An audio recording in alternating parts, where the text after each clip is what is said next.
co-founder resigns from movement amid misuse donations controversy. She had received criticism from conservatives as well as fellow Black activists, who are now asking for an investigation.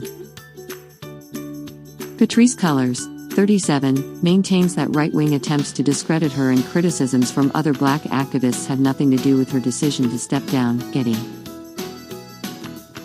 One of the co-founders of the Black Lives Matter movement announced on Thursday that she is resigning as the executive director of the foundation, amid controversy around her lavish lifestyle.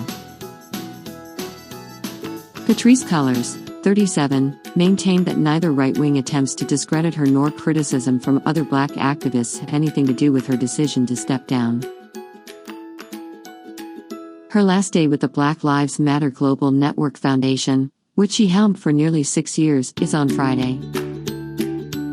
Ms. Cullors said that she is going to focus on the upcoming release of her second book and a multi-year TV development deal, highlighting Black stories with Warner Brothers. She said, "I've created the infrastructure and the support, and the necessary bones and foundation so that I can leave. It feels like the time is right." She said that she had been planning her exit for almost a year. Ms. Cullors had faced criticism from several quarters targeting her lifestyle after it came to light that she bought 4 high-end homes worth $3.2 million in the U.S. Reports called it a buying binge at the time. At the time of these reports, some fellow activists had expressed shock.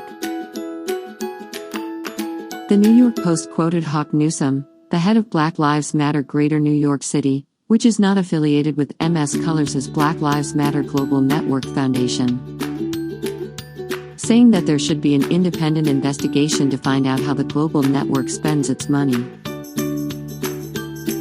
He added, "If you go around calling yourself a socialist, you have to ask how much of her own personal money is going to a charitable cause." It's really sad because it makes people doubt the validity of the movement and overlook the fact that it's the people that carry this movement. Ms. Cullors has called these accusations categorically untrue and incredibly dangerous. She said, "Those were right-wing attacks that tried to discredit my character, and I don't operate off of what the right thinks about me." The Black Lives Matter Foundation revealed in February that it had raised $90 million, £63 million, amid last year's BLM protests following the murder of George Floyd in Minneapolis, Minnesota. The foundation had said that it ended 2020 with more than $60 million, £582,000, after spending almost a quarter of its assets on grants to several Black-led organizations, operating expenses among others. Critics have claimed that the money should have gone to the families of Black victims that were killed at the hands of police. Rev. T. Sherry Dickerson, president of an Oklahoma City BLM chapter and a representative of the #BLM10, a national group of organizers, told the media, "That is the most tragic aspect. I know some of the families are feeling exploited, their pain exploited, and that's not something that I ever want to be affiliated with." In a statement, the Black Lives Matter Foundation said, as a registered 501c3 nonprofit organization, cannot and did not commit any organizational resources toward the purchase of personal property by any employee or volunteer. Any insinuation or assertion to the contrary is categorically false. Senior executives Monifa Bandala and Makani Thimba, both early BLM supporters, have been brought in to help with the transition.